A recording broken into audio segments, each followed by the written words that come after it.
From years of anxiety to warrior and mentor, Bradley Robinson created the Anxiety Project to help you end your anxiety naturally. Let's mold the new you and let's end anxiety together.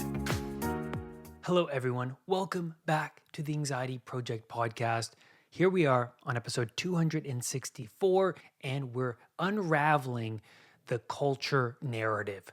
And I talked about this previously, but I want to unpack this topic a little bit more. There's so much about it that is crucial to your mental health and the state of your family, the people closest to you. It's really important to have a broader perspective of where you came from growing up, the narrative weaving in between your family and your parents that have been infected or inflicted or controlled or manipulated by by culture, by that influence.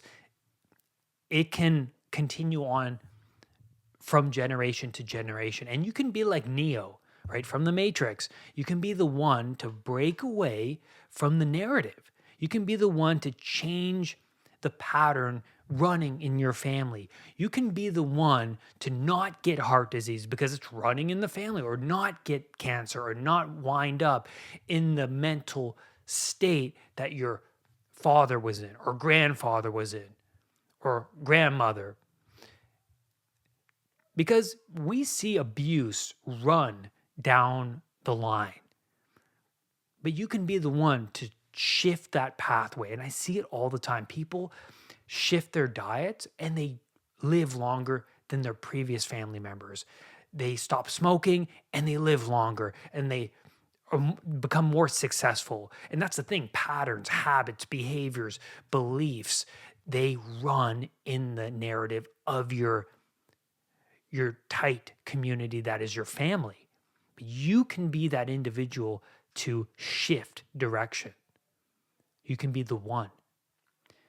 Now, we are bound in a web of deception, false truths in this culture. We're surrounded by corporations that rely on our consistent desires to satisfy us because, we're already dissatisfied. There's constant dissatisfaction because these corporations rely on our desires.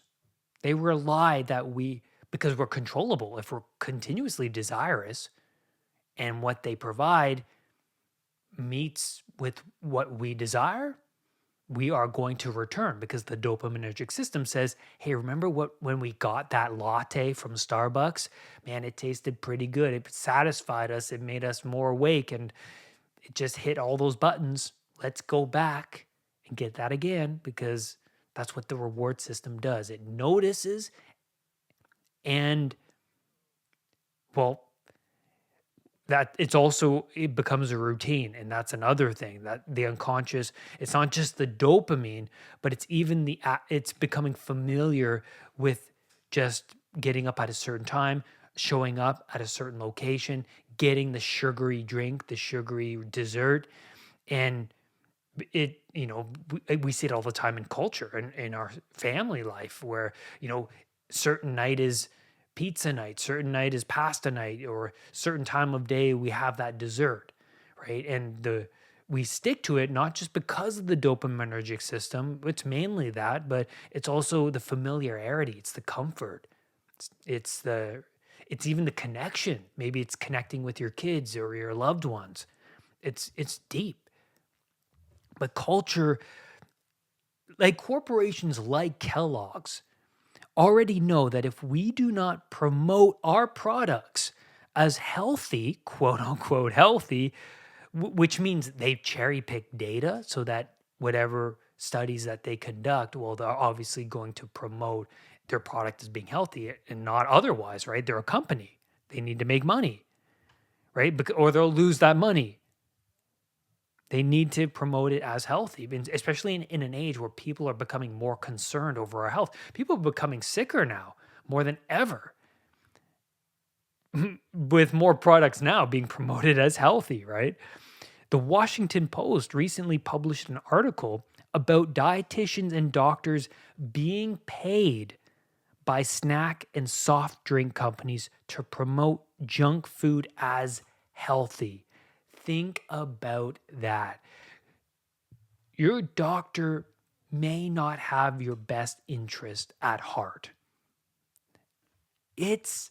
So there's many things to that. One is when you go to medical school and you start to question things, they crucify you for that.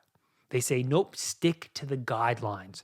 If you start to question diet, they say, no, stick to the guidelines. Read the textbooks, do the work, and then you can move on. And that's really scary.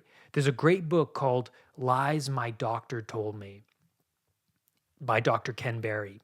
Great book. It opened my eyes to diet. It opened my eyes to the deception behind nutrition that is weaving its way through culture. It's breaking apart now a little bit in many areas, because I know that with me in elementary school, the food pyramid was I remember that being on the classroom wall, and mostly grains and breads and pastas, right, as the central food groups, and cereals, and then meat and like dairy was at the very top, right? It's a little bit of meat and butter, but have the veggies and have the breads and pastas, right? That's definitely not the case. If you're still holding on to that, man, you have to break out of that, because that is setting you up for ill health. And we have a duty to ourselves. We have a duty to our family, our loved ones, to look beyond the veil of the central narrative culture is presenting us. Being naive is the assumption that everyone is looking out for my best interest. Everyone is inherently good, but it can be the opposite as well. Everyone is inherently bad. It's more so your openness to possibility. It's more so of your curiosity. That's what's going to move you in interesting directions, and it's going to open up this amazing adventure in your life. That's what diet did for me. I mean, you just have to be open enough to just recognize that if you eat pizza and then some ice cream and you notice how you feel, well, isn't it obvious? And a lot of people, they don't recognize it. They're not open, or they're not very conscientious of their own selves to notice how they feel. And that's how I began my journey, is I just noticed how I was feeling after I was eating pizza. Not good at all. I felt really bad. The brain fog was the biggest one for me. I did not like feeling closed off. Maggie said I was closed off on my previous diet. Maggie says ever since I went on keto carnivore, I'm more open now. I'm way more attentive. I have more energy. My brain fog lifted. My memory improved. My inflammation went down. And that's because I went against the central narrative. Oh, be a vegetarian, be vegan, or just following that food pyramid in general. Doesn't help. You have to go look into things on your own. See what worked for people, and take that leap of faith and try it for yourself. And just explore, read some books about it so that it broadens your understanding. Go to some YouTube channels like Dr. Barry's YouTube channel, Paul Saladino, or man, there's so many other, Dr. Sean Baker. Great people who are on this way, or who are on this diet. But so many people feel hesitant to walk their own path within culture because of this judgmental eye from culture, right? Being deemed as an outlier, being deemed as a weirdo, especially within the community you formed at work, being deemed as somebody who is, well, for me, I get that, because when I am around people for a long time, you're a part of this community at work. When you begin to practice something new, you yourself are going to feel like an imposter because you're new and you're going to feel bad at it. You're exploring this thing. And then it's that judgmental because you don't have enough arguments to why you should pursue this when you're around your coworkers, right? Because they'll start to question you. Why are you doing that? Don't you know cholesterol, eggs are bad for your health, or butter, or this or that, or whatever you're trying to do, meditation or cold showers. You don't have enough justification, even to yourself, on why you should do this. So you're going to feel like an imposter. And a lot of people don't want to go through this phase of exploring this unknown space that is diet, or could be a cold plunge, or exercise, or Pilates, or the sauna, or these great areas that, or minimalism, right? These areas that really help you in great ways, but sometimes you can't make sense of it fully and can't explain it fully to other people. And so, I definitely say explore it for yourself rather than being open about it with other people. But with diet, especially, you're going to be open at some point, because if you're around people and they take you out for lunch or dinner and you change your diet, then you're going to have to set up boundaries where you say, well, this is only what I'm going to eat, and you have to accept it or not, right? It's really that. I don't want to say simple, but it's really that. In George Orwell's book, 1984, which I highly recommend, this book takes place in a complete dystopian totalitarianism. And in this totalitarianism, everyone is under surveillance all the time. You are being watched. Everyone must think and behave in unison under the strict doctrines of that government. If you show any signs of individualism or generate a single thought that is unique to you, then you will be thrown in prison. And I love this book because these totalitarian states have existed under Stalin, the Soviet Union, North Korea, Nazi Germany. These places exist. And culture has elements, even the current culture now in America, in Canada, in our current state, there are totalitarian elements. So when you read 1984, you are going to link certain elements of what culture is like now to these books. It's really unbelievable. And in this culture, there is no questioning the state or your own way of life. We see that now in the media. If you start to question things, you will be canceled. You'll be classified as a bigot, racist. You will be an outlier in some way.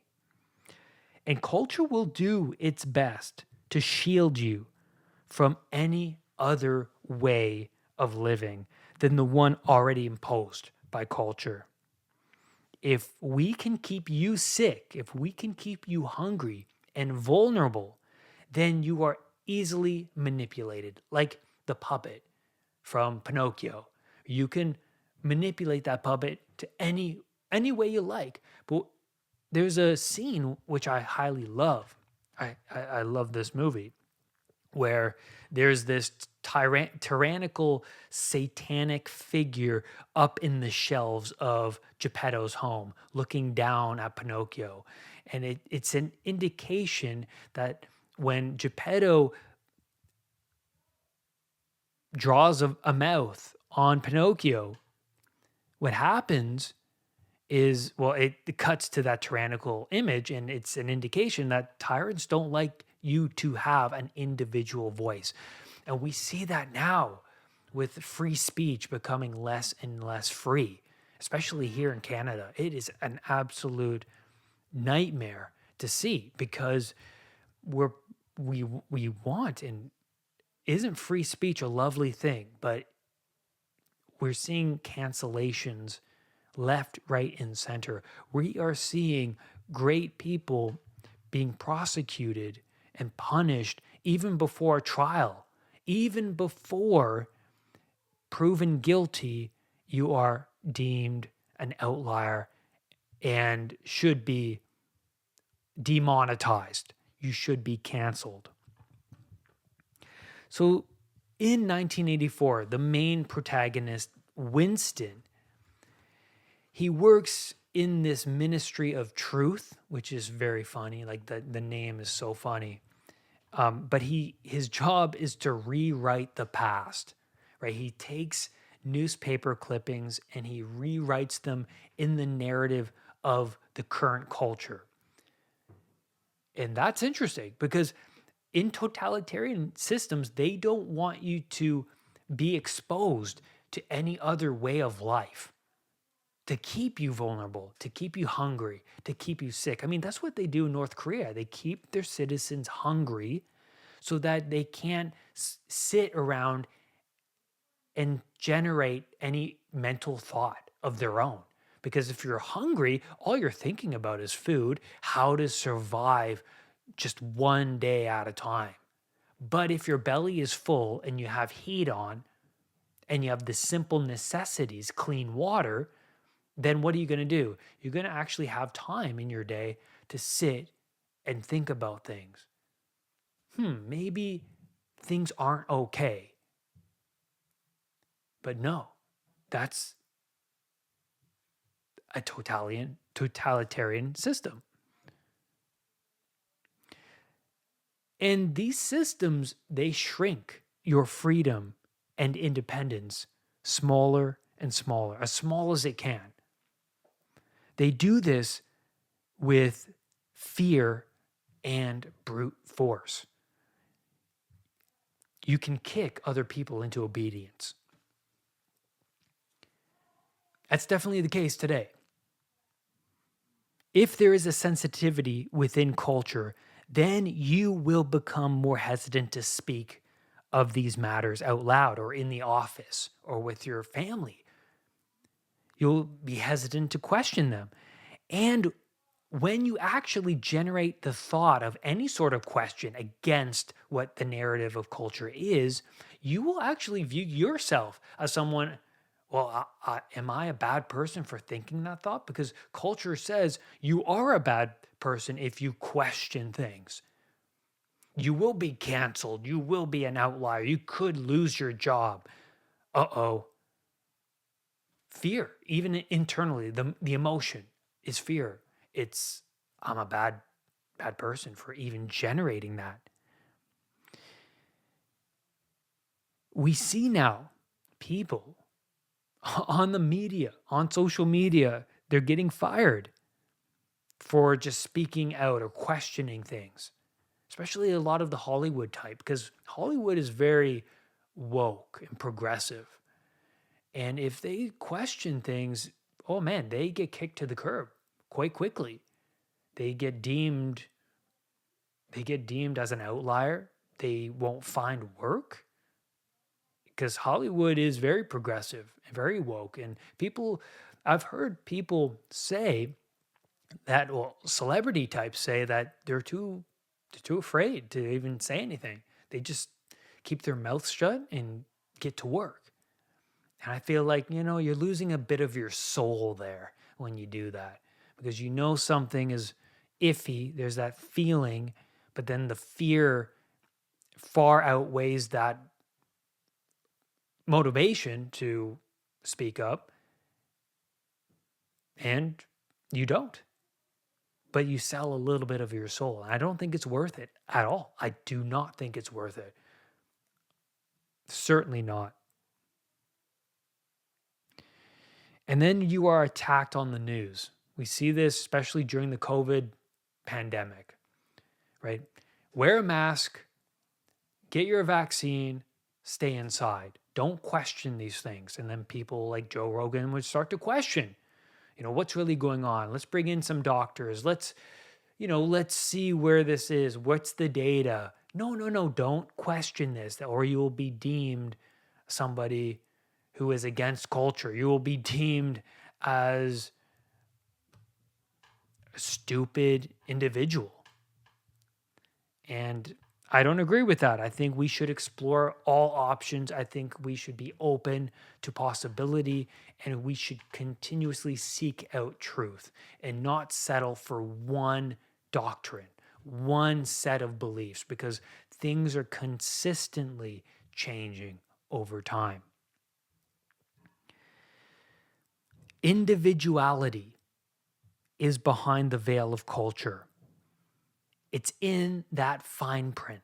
You got to look beyond the main print, okay? We are very fortunate now to live in a time where we have access to podcasts and individuals on the internet, awakened people, public figures who promote a more spiritual way, stronger way. They question the way of how things are. We have access to these books. We have access to these people.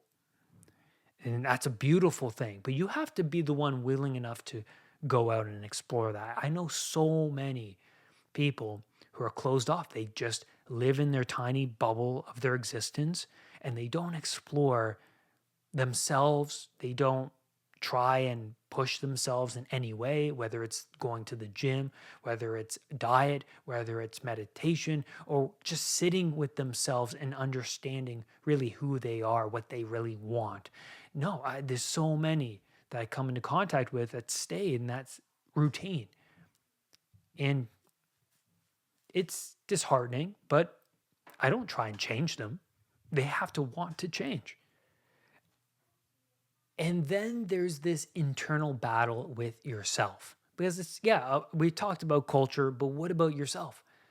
Because now we have to look at your unconscious mind. Your unconscious mind wants to stay with what's familiar, what you're accustomed to. It doesn't like change, because what happens when you move beyond what you already know is that you're going to use up more mental energy to explore this new thing, this new pattern. And it's going to be painful at first, because you will feel bad at it when you begin, and you're going to have to reorient much of your life around it. You're going to have to learn and grow, and it's going to require time and effort. But it's worth it, obviously, because change is great. Change makes us stronger mentally and physically. But it's going to really be tough.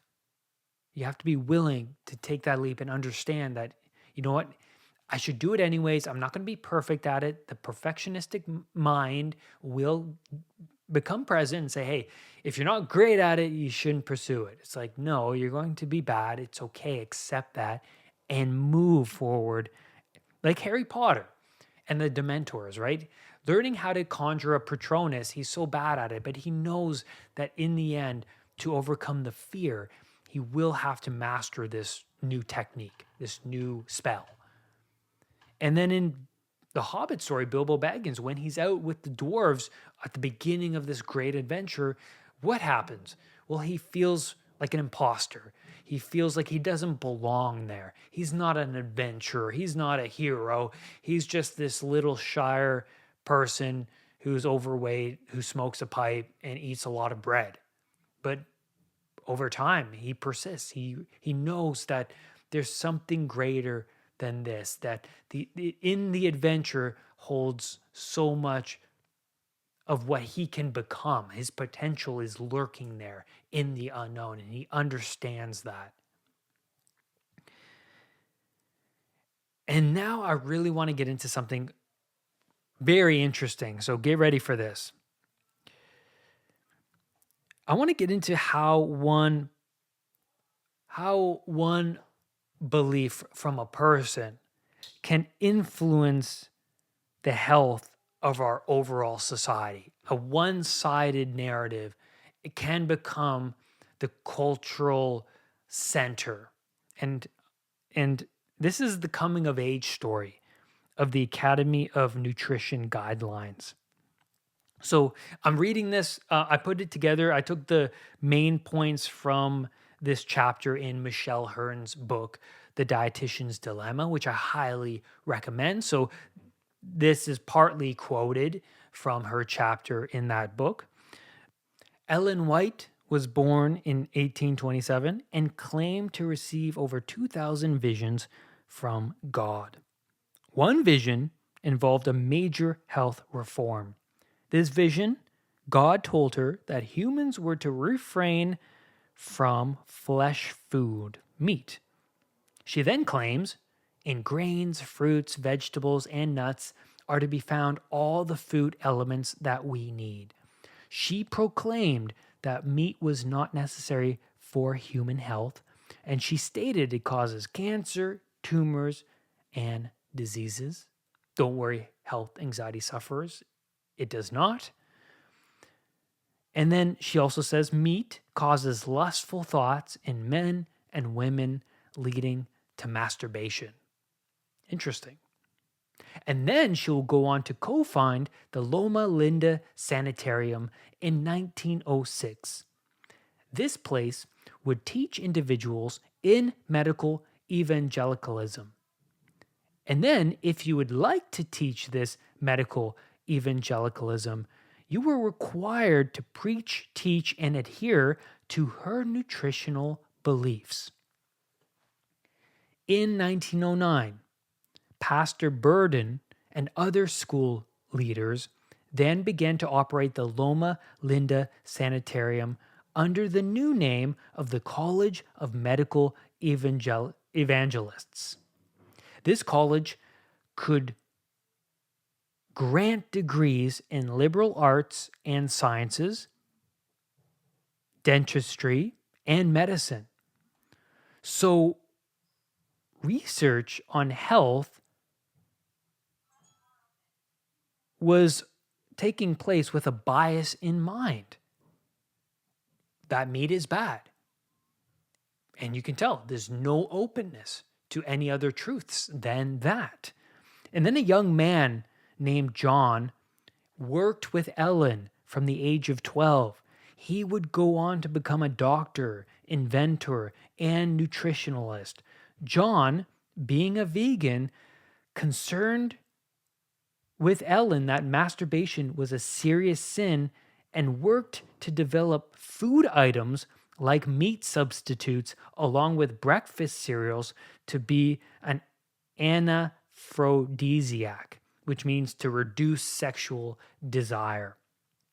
John's last name was Kellogg and was the creator of Kellogg's cornflakes, the staple of American breakfasts, which elevated blood sugar. He went on to be the head director of the Battle Creek Sanitarium. Lena Cooper became the first dietitian of the sanitarium, this health resort, and then co-founded the American Dietetic Association, which is now known today as the Academy of Nutrition, and she would ultimately advocate for a vegetarian diet.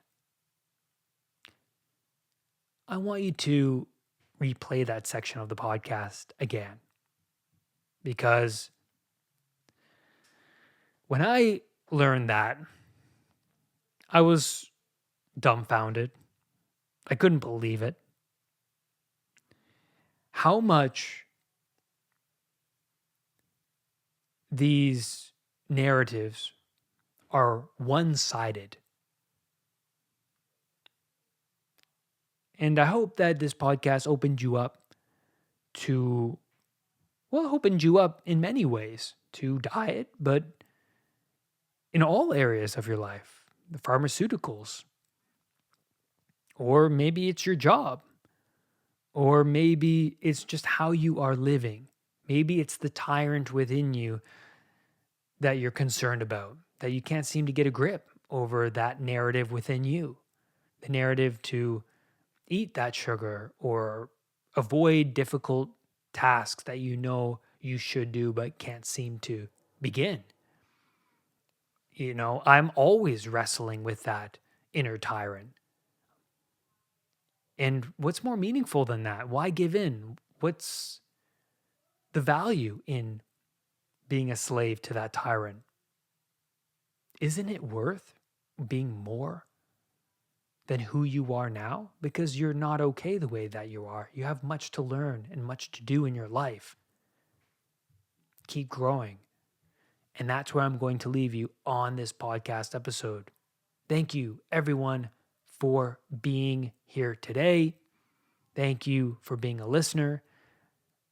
I have a Christmas discount on the Anxiety Project program right now, all up until Christmas.